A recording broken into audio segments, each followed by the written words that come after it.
नमस्कार, मैं पूजा वर्मा। आप देख रहे हैं आज न्यूज। रुक करते हैं आज की नई खबर की ओर। बदलते दौर में अपराधियों ने अपराध का तौर तरीका भी बदल लिया है। अब गोली बंदूक की जगह कंप्यूटर का सहारा लेते हुए साइबर अपराध किए जा रहे हैं। बढ़ते साइबर अपराध के मामलों में पढ़े लिखे बेरोजगारों की संख्या भी पहले से अधिक होती जा रही है। साइबर थाने के आंकड़े इस बात की गवाही खुद देते हैं कि वर्ष 2023 में जनवरी से दिसंबर के बीच कुल 34 अभियोग में लगभग 4 करोड़ 75 लाख के मामले सामने आए थे। वहीं अभी 2024 में 3 महीने के भीतर ही 46 मामले दर्ज हो चुके हैं, जिनमें 6 करोड़ 72 लाख तक के मामले सामने आ चुके हैं। साइबर अपराध के बारे में बात करते हुए डीसीपी आशीष श्रीवास्तव ने बताया कि साइबर अपराध को रोकने के लिए सबसे आवश्यक होता है जागरूकता। यदि आप जागरूक हैं, सजग हैं, तो आपके साथ साइबर अपराध की संभावना न्यूनतम हो जाती है। पुलिस ने साइबर अपराधों के लिए अलग से साइबर थाने की व्यवस्था भी की है, जिसमें 5 लाख से अधिक की रकम पर विशेष तौर पर प्रशिक्षित साइबर अपराध उन्मूलक टीम काम करती है और पीड़ित को जल्द से जल्द राहत दिलाने का काम करती है। 5 लाख के नीचे के अपराधों में पीड़ित अपने नजदीकी थाने में अपराध दर्ज करवा सकता है। पर साइबर क्राइम अपराधियों ने नया निकाला हुआ और लगातार ठगी का एक जरिया बना दिया है, इस पे क्या कहना है?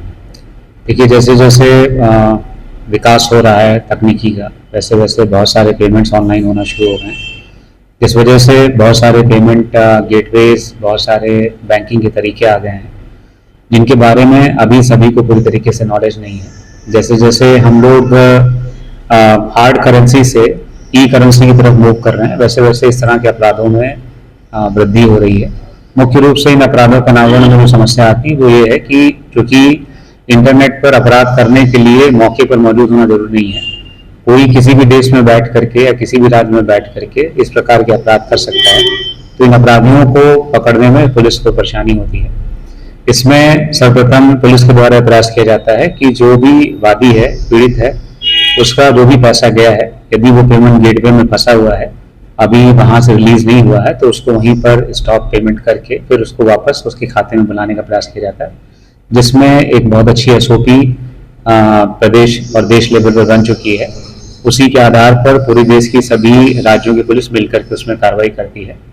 आगे भी जिस प्रकार से अपराध हो रहे हैं, इसके संबंध में देश स्तर पर लगातार कार्रवाई करने का प्रयास किया जा रहा है कि एक ऐसी नीति बने कि यदि ये अपराध देश में ही किसी हिस्से में हो रहा है, तो संबंधित पुलिस इसके साथ में जुड़ करके उन अपराधियों को भी पकड़ सके। देखिए, जो देश के इलेक्शन 24 से भी शुरुआत हुई है, लेकिन साइबर क्राइम बढ़ा हुआ है। क्या लगता है कि टेक्नोलॉजी कमी है या कुछ है, अपराधी तेज है? मुख्य रूप से साइबर अपराध इसलिए बढ़ रहा है क्योंकि साइबर डिपेंडेंसी हमारी बढ़ रही है। यदि हम आज से 10 साल पहले जाएं तो 10 साल पहले क्रेडिट कार्ड का इस्तेमाल, एटीएम कार्ड का इस्तेमाल या जो हमारे यूपीआई पेमेंट्स नहीं होते थे, धीरे धीरे करके हमने यूपीआई पेमेंट्स बढ़ाना शुरू किया। अगर आप देखेंगे टोटल नंबर ऑफ ट्रांजेक्शन्स देखेंगे, जो वित्तीय ट्रांजेक्शन होते हैं, हर साल धीरे धीरे कैश ट्रांजेक्शन से हम सब लोग ई ट्रांजेक्शन के ऊपर मूव कर रहे हैं। जितना ज्यादा ई ट्रांजेक्शन होंगे उतना ज्यादा इस तरह के अपराध बढ़ेंगे, और जैसे जैसे हम आगे हमारी इकोनॉमी पेपरलेस होती चली जाएगी, वैसे वैसे अपराध बढ़ते रहेंगे।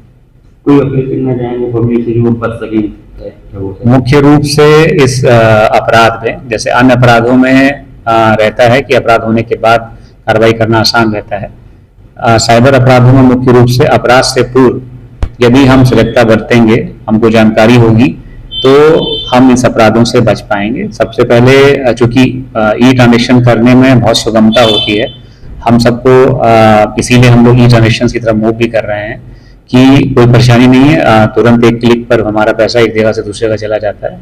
जब भी किसी प्रकार का कॉल आपके पास आए जिसमें कोई तेजी से और बहुत जल्दी से ट्रांजेक्शन करने के लिए आपको प्रेरित करे या आपको धमकाए, तो उसमें जरूर आपके दिमाग में आना चाहिए कि मुझे ये ट्रांजेक्शन तेजी से नहीं करना है, मुझे रादर अभी फोन का इस्तेमाल ना करके किसी ऐसे जानकार से बात करनी चाहिए, चाहे वो परिवार में हो, चाहे पड़ोस में हो, यदि कोई ना हो तो पुलिस से बात करनी चाहिए कि इस प्रकार की कोई ठगी तो मेरे साथ नहीं हो रही। जितना हम जागरूक रहेंगे, इस तरह के अपराध रोकने में सक्षम रहेंगे। सर, जैसे साइबर ठगों में फेसबुक जितनी सोशल साइट है उन पर अपना पेज बना रखा है, कौन बनेगा करोड़पति, और उद्योग देने के नाम पर लोगों को बढ़ रहा है। उस पर क्या कारण है, हम कुछ नहीं कर पा रहा, जैसे कि साइडें हैं उनकी? मुख्य रूप से जो भी साइबर ठग हैं या जो उनका मुख्य रूप से पैसा लेने का तरीका होता है हमको लालच में डालना।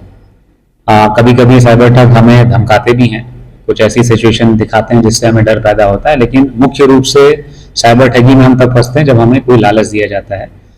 जैसा आपने बताया, इस तरह की कई साइट्स हैं जिनके ऊपर लोगों को लालच बस कि यदि आप इस पर क्लिक करेंगे तो आप 20,000 रुपये कमा सकते हैं, यदि आप यहाँ पे क्लिक करेंगे तो आपके खाते में मंथली इनकम आना शुरू हो जाएगी। तो इस तरह के लुभावने ऑफर दे करके हमें प्रताड़ित करने का प्रयास किया जाता है। तो मेरे सबसे यही निवेदन है कि जैसा हम लोग जानते हैं कि पैसा कमाना आसान नहीं है, उसके लिए मेहनत लगती है। यदि कोई भी इजी मनी की बात कर रहा है तो हमारे दिमाग में ठनकना चाहिए कि इसमें जरूर कोई गड़बड़ हो सकती है।